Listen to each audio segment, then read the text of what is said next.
আসসালামু আলাইকুম। দুপুরের শীর্ষ সংবাদে স্বাগত জানাচ্ছি আমি শাহনাজ পারভীন। ভালো মানুষ না হলে দেশ ও জাতির উন্নয়ন সম্ভব না, সেনাপ্রধান। গোপালগঞ্জে কারফিউ শিথিল, নতুন সিদ্ধান্ত রাতে। স্লোগানে মুখরিত ঢাকা সোহরাওয়ার্দী উদ্যানে জামায়াত কর্মীদের ঢল। কিছু বিকৃত মস্তিষ্কের লোক ছাত্রদের দল গঠনের বুদ্ধি দিয়েছে কর্নেল অলি। ব্যবসায়ীর কাছে চাঁদা দাবি করা সেই জামায়াত নেতা বহিষ্কার। গোপালগঞ্জে ৩টি মামলায় আসামি ২৬০০, গ্রেফতার ১৬৭। এনসিপির নৈতিকতা নিয়ে প্রশ্ন তুলেছেন নীলা ইসরাফিল। নিহতের স্বজনরা মরদেহ নিয়ে যাওয়ায় ময়নাতদন্ত হয়নি, স্বরাষ্ট্র উপদেষ্টা। ফরিদপুর ভাঙ্গায় পৃথক দুর্ঘটনায় উপজেলা জামায়াত আমির সহ নিহত ৩। বগুড়ায় অভিযানে গিয়ে অবরুদ্ধ ভ্রাম্যমাণ আদালতের কর্মকর্তারা, সেনাবাহিনীর হস্তক্ষেপে উদ্ধার। ঢাকা সহ সারা দেশে বৃষ্টির আভাস। ভারতীয় ফ্লাইটের জন্য পাকিস্তানের আকাশসীমা ২৩ অগস্ট পর্যন্ত বন্ধ। এবং অপারেশন সিঁদুরের সময় ভারত পাক সংঘাতে অন্তত ৪ থেকে ৫টি যুদ্ধ বিমান ধ্বংস হয়েছে ট্রাম্প। শুনছিলেন শিরোনাম, এবার বিস্তারিত। সেনাপ্রধান জেনারেল ওয়াকারুজ্জামান বলেছেন, ভালো মানুষ না হলে দেশ ও জাতির উন্নয়ন সম্ভব না, তাই প্রথমে আমাদেরকে ভালো মানুষ হতে হবে। শনিবার মিরপুর সেনানিবাসে military institute of science and টেকনোলজিতে mechanical engineering and applied science বিষয়ক ৩য় আন্তর্জাতিক সম্মেলনের সমাপ্তি অনুষ্ঠানে প্রধান অতিথির বক্তব্যে তিনি একথা বলেন। বৈশ্বিক চ্যালেঞ্জ মোকাবিলা করে দেশকে এগিয়ে নিতে শৃঙ্খলা ও মানবিক মূল্যবোধের উপর গুরুত্ব আরোপ করে তিনি বলেন, শৃঙ্খলা মেনে চললে দেশই লাভবান হবে। উন্নয়নের জন্য প্রকৌশল শিক্ষার গুরুত্ব অপরিসীম। এ সময় 5টি ক্যাটাগরিতে 5 জনকে পুরস্কার দেন তিনি। গোপালগঞ্জে কারফিউ শিথিল করা হয়েছে। শনিবার ভোর ৬টা থেকে রাত ৮টা পর্যন্ত এই কারফিউ শিথিল থাকবে বলে জেলা ম্যাজিস্ট্রেট মোহাম্মদ কামরুজ্জামান আদেশ জারি করেছেন। কারফিউ শিথিল শনিবার সকাল থেকে গোপালগঞ্জের রাস্তাঘাটে ও বাজারে লোক সমাগম বৃদ্ধি পেয়েছে।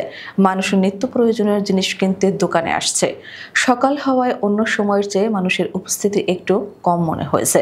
শহরের কাঁচা বাজার, ফল বাজার বেচাকেনা আগের মতোই মনে হয়েছে, তবে সাধারণ মানুষের মধ্যে গ্রেফতার আতঙ্ক বা ভীতি রয়ে গেছে। গোপালগঞ্জের সব ধরনের মার্কেট শনিবার সাপ্তাহিক বন্ধ থাকার কারণে সেসব দোকান এখনো খোলেনি। হোটেল ও রেস্টুরেন্ট বন্ধ রয়েছে। জেলা প্রশাসনের পক্ষ থেকে জানানো হয়েছে, গোপালগঞ্জের সার্বিক পরিস্থিতি ও আইনশৃঙ্খলা রক্ষাকারী বাহিনীর সঙ্গে আলোচনা করে পরবর্তী সময়ে কারফিউ নিয়ে সিদ্ধান্ত নেওয়া হবে। ৭ দফা দাবি আদায়ের লক্ষ্যে রাজধানীর ঐতিহাসিক সোহরাওয়ার্দী উদ্যানে শনিবার জাতীয় সমাবেশ শুরু করেছে বাংলাদেশ জামায়াত ইসলামী। সকাল থেকেই দেশের বিভিন্ন প্রান্ত থেকে ঢাকায় প্রবেশ করেছেন দলটির নেতাকর্মী সমর্থকরা। হাতে দলের ও জাতীয় পতাকা নিয়ে তারা স্লোগান দিতে দিতে এসেছেন সমাবেশ ময়দানে। যদিও গতকাল শুক্রবার সন্ধ্যা থেকে সমাবেশ স্থলে জড়ো হতে শুরু করেছেন দলটির নেতাকর্মীরা। শনিবার সকাল থেকে রাজধানীর বিভিন্ন জায়গা থেকে মিছিল নিয়ে সমাবেশ স্থলের এসেছেন দলটির নেতাকর্মীরা। মিছিলে সমাবেশ সফল হোক বলে স্লোগান দিচ্ছেন তারা। মেট্রো রেলেও জামায়াতের নেতাকর্মীদের ভিড় দেখা গেছে। এই সমাবেশের মাধ্যমে মূলত অন্তর্বর্তী সরকার, বিএনপি সহ অন্যান্য রাজনৈতিক দলকে নিজেদের শক্তিমত্তার বার্তা দিতে চায় জামায়াত। ত্রয়োদশ জাতীয় সংসদ নির্বাচন সামনে রেখে রাজনৈতিক দলগুলোর মধ্যে মতবিরোধ ও বিতর্কের মধ্যেই অনুষ্ঠিত হতে যাচ্ছে জামায়াতের এই সমাবেশ। সমাবেশে সভাপতিত্ব করবেন জামায়াতের আমির doctor Shafiqur Rahman. Liberal democratic পার্টির president doctor colonel Oli Ahmed বীর বিক্রম অবসরপ্রাপ্ত বলেছেন, ইউনূস সাহেবের কি অবস্থা হয় আল্লাহ জানে। আরও অনেক ঘটনা বাকি রয়ে গেছে। এখন মাত্র ট্রেইলার শুরু, খেলা শুরু হয়নি।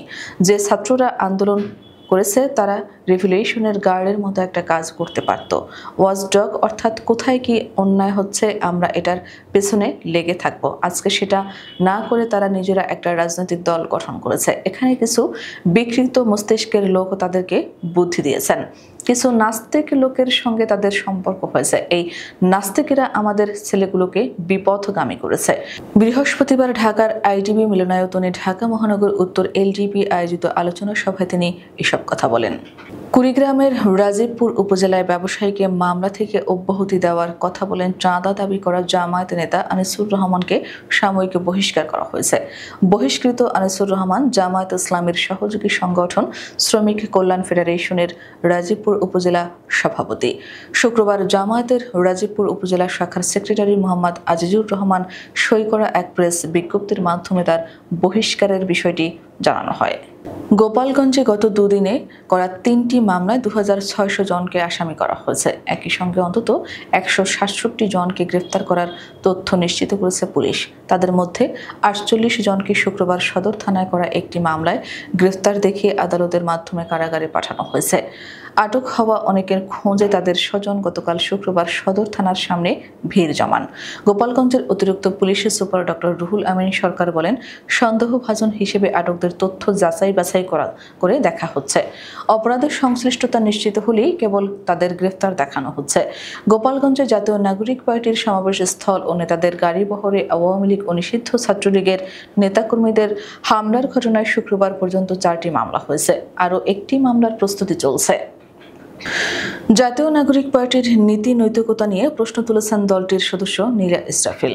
দলের যুগ্ম আহ্বায়ক সরওয়ার তুষারের বিরুদ্ধে নানা অভিযোগ ওঠার পরও তিনি এনসিপির রাজনীতি করতে পারলেও নীলা ইসরাফিলকে দলের যাত্রা কর্মসূচিতে অংশ নিতে দেওয়া হচ্ছে না বলে অভিযোগ করেছেন তিনি। শনিবার ভোর 4:15টার দিকে নিজের ফেসবুক অ্যাকাউন্টে দেওয়া এক পোস্টে নীলা ইসরাফিল লিখেছেন, আমি কি এনসিপিকে খেয়ে ফেলবো?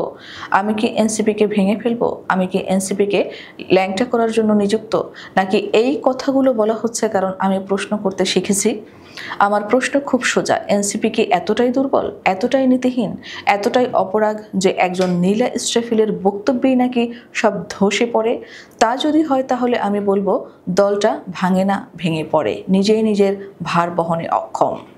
গোপালগঞ্জের সংঘর্ষের ঘটনায় নিহতের স্বজনরা মরদেহ নিয়ে যাওয়ায় ময়নাতদন্ত হয়নি বলে জানিয়েছেন স্বরাষ্ট্র উপদেষ্টা লেফটেন্যান্ট জেনারেল অবসরপ্রাপ্ত মোহাম্মদ জাহাঙ্গীর আলম চৌধুরী। প্রয়োজনে নিহতদের লাশ কবর থেকে তুলে ময়নাতদন্ত করা হবে বলেও জানান তিনি। শনিবার হযরত শাহজালাল আন্তর্জাতিক বিমানবন্দরের 3rd টার্মিনাল পরিদর্শনে গিয়ে তিনি একথা জানান। গোপালগঞ্জে 5 জন নিহত হয়েছে জানিয়ে স্বরাষ্ট্র উপদেষ্টা বলেন, যেসব সাংবাদিক লাইভ করেছে তারা বুঝতে পারবে বিষয়টা। আমরা এসি রুমে বসে অনুমান করি, অনেকে অনেক কথা বলে। ফরিদপুরের ভাঙ্গায় পৃথক সড়ক দুর্ঘটনায় খুলনার দাকুব উপজেলা জামায়াতের আমির মাওলানা আবু সাইদ সহ 3 জন নিহত হয়েছেন। এই দুই দুর্ঘটনায় জামায়াতের 10 কর্মী সহ মোট 11 জন আহত হয়েছেন। আহতদেরকে ভাঙ্গা উপজেলা স্বাস্থ্য কমপ্লেক্স ও ফরিদপুর মেডিকেল কলেজ হাসপাতালে ভর্তি করা হয়েছে।